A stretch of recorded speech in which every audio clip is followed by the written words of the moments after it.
Podcast. I'm your brother, God from Hip Hop News Uncensored, and sitting across from me is my co-host. What it do was good. It's your brother SamAnt, Viral Hip Hop News. We got a very special interview today. I want to first and foremost thank all the people out there on social media, Twitter, Instagram, and everyone out there who wanted us to do this interview in particular after seeing our commentary on the late Michael Jackson. Without further ado, we have Taj Jackson and Brandi Jackson, niece and nephew of the late great Michael Jackson, on the podcast today. Taj and Brandi, how are you this evening? Doing great. Yeah, doing well. Thank you. Yeah, thanks for having us. Absolutely. So we just want to start, first introduce yourself. Let us know exactly who you are and what's your relation to the late great Michael Jackson.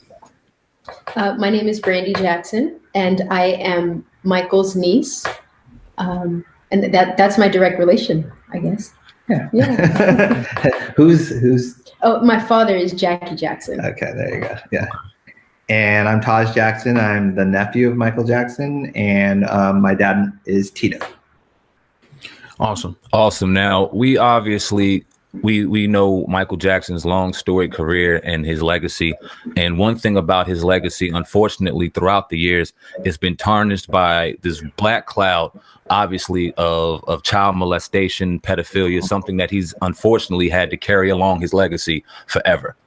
Now that he's passed, 10 years removed, we hear something and see something about this documentary called Leaving Neverland. Mm-hmm. Talk about your first experiences in hearing about Leaving Neverland, the documentary. So, my first experience with it, which I think is a little similar to Taj's, is we didn't learn about this until it was announced at the Sundance Film Festival. Yeah. So it was more of a shock.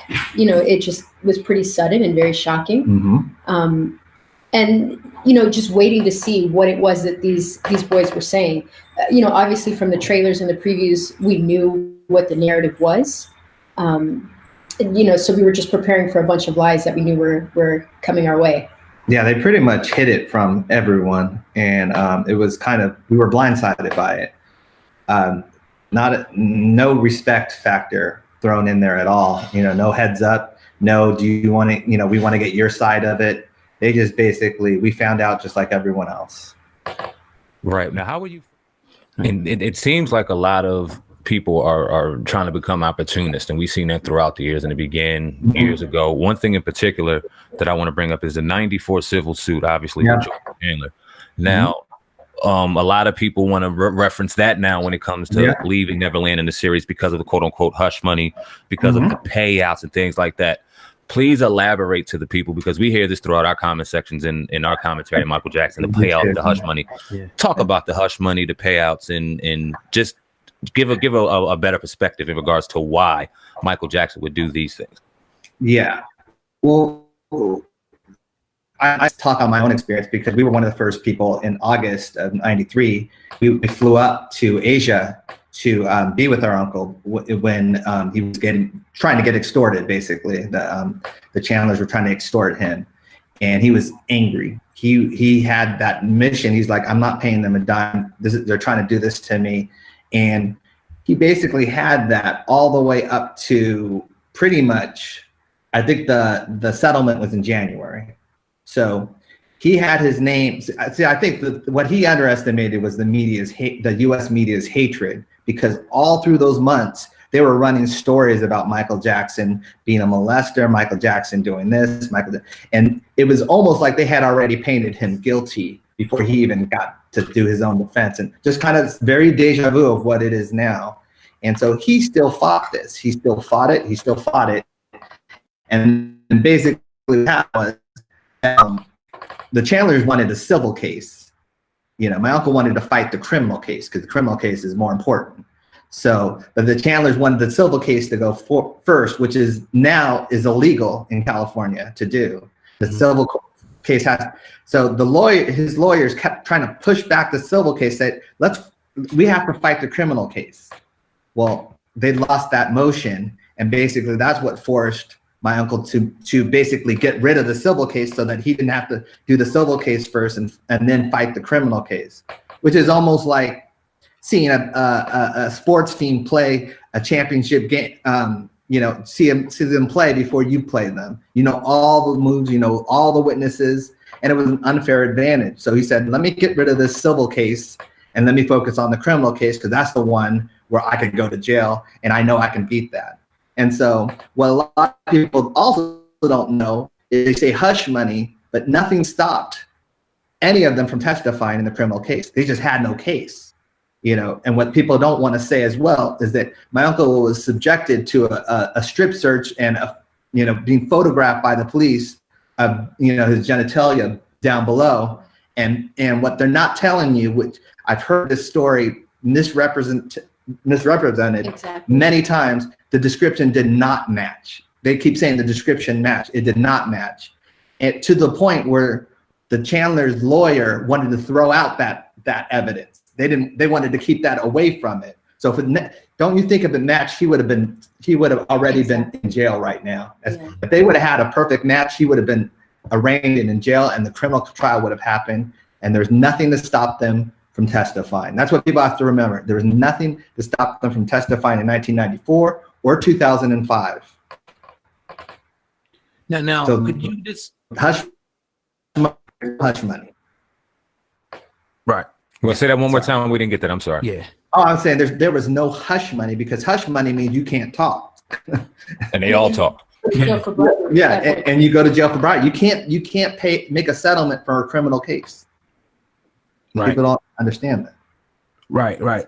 Talk about some of the inconsistencies, pretty much what you accusing Robeson. I know you know Robeson more than the guy Safe Chuck, but talk about more so what he's lying about. I know you have to have a list, of things right now. Let the people know, please. There really is a list, like you said, and to go through it, this 4-hour film of things that are completely out of timeline and out of context. It's hard to sit here and name each thing in particular, but he will reference certain time frames and say that something happened in that time frame when my uncle wasn't even in the States, or Wade and him weren't even in the same region, I could say. It's inconsistencies of that nature. Wade's timelines, and it's hard to. Well, I think the thing is that he has multiple versions of everything. So that too. So it's almost like we don't know which one we're fighting, because he changes his mind on a dime, and basically they just go with it. First he said that he knew all along, and that he was in love with Michael, and that's why he didn't know it was abuse. Then there's another version where he says basically that Michael told him that it was wrong, and they go to jail. If anyone found out. So that's another one of his. But these are both stories that he's told. Then there's another one where he's claiming he didn't know until he had his kid that it was abuse. So he has multiple. It's like you don't know which one you're fighting at the time, and that's been the frustrating thing is no press. And I'm just saying they haven't held him accountable for his multiple versions. And this is within a 6-year period. Imagine he's made multiple versions in a 6-year period, which the Leaving Neverland's even another version. It's just ridiculous.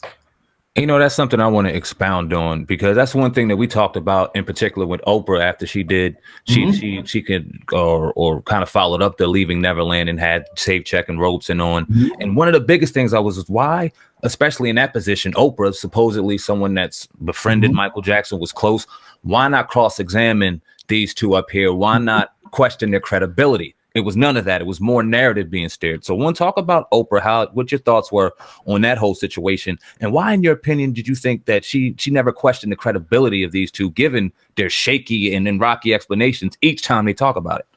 She was, if you saw the she was feeding them.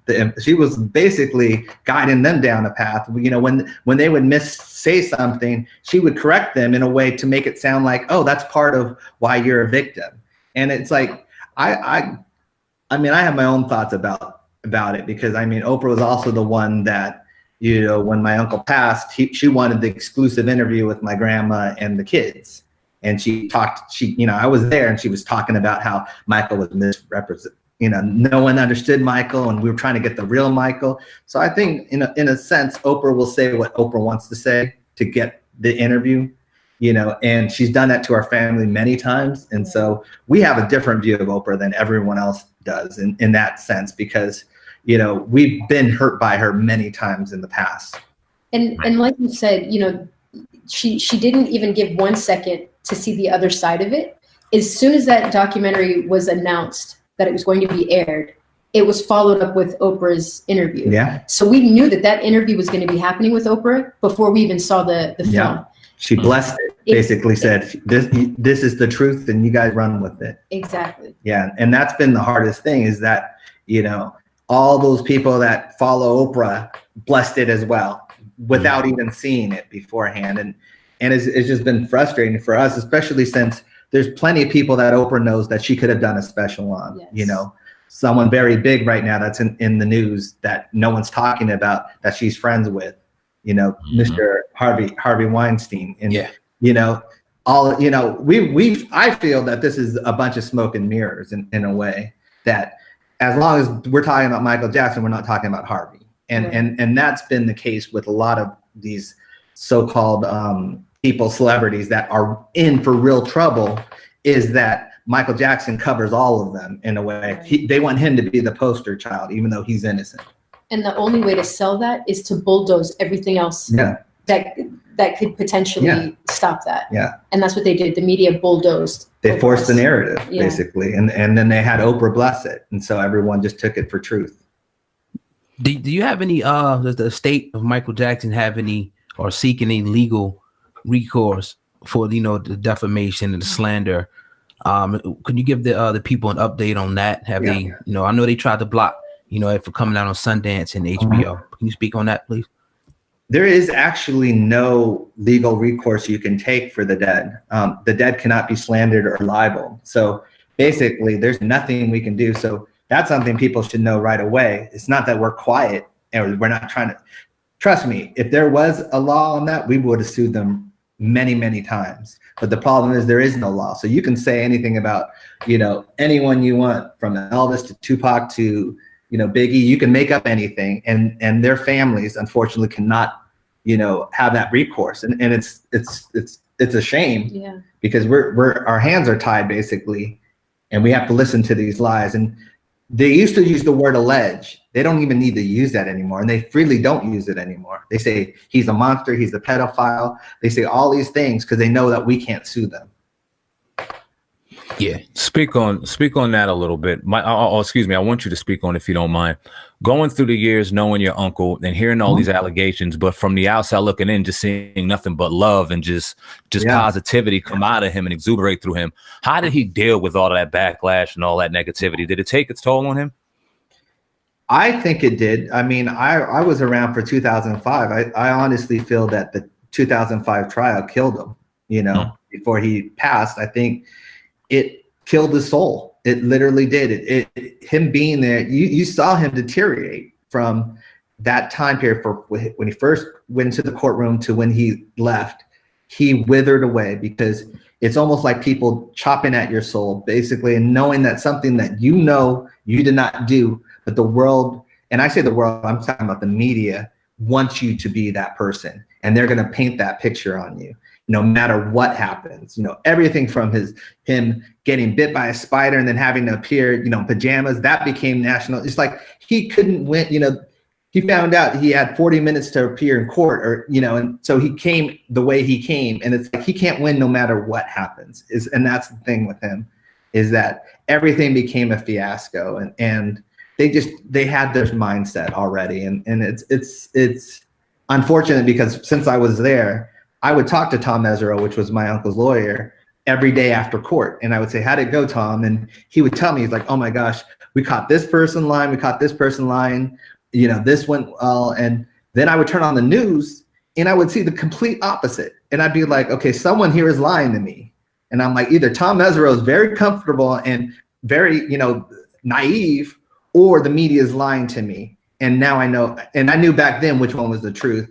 And sure enough, the media was spinning it their own way.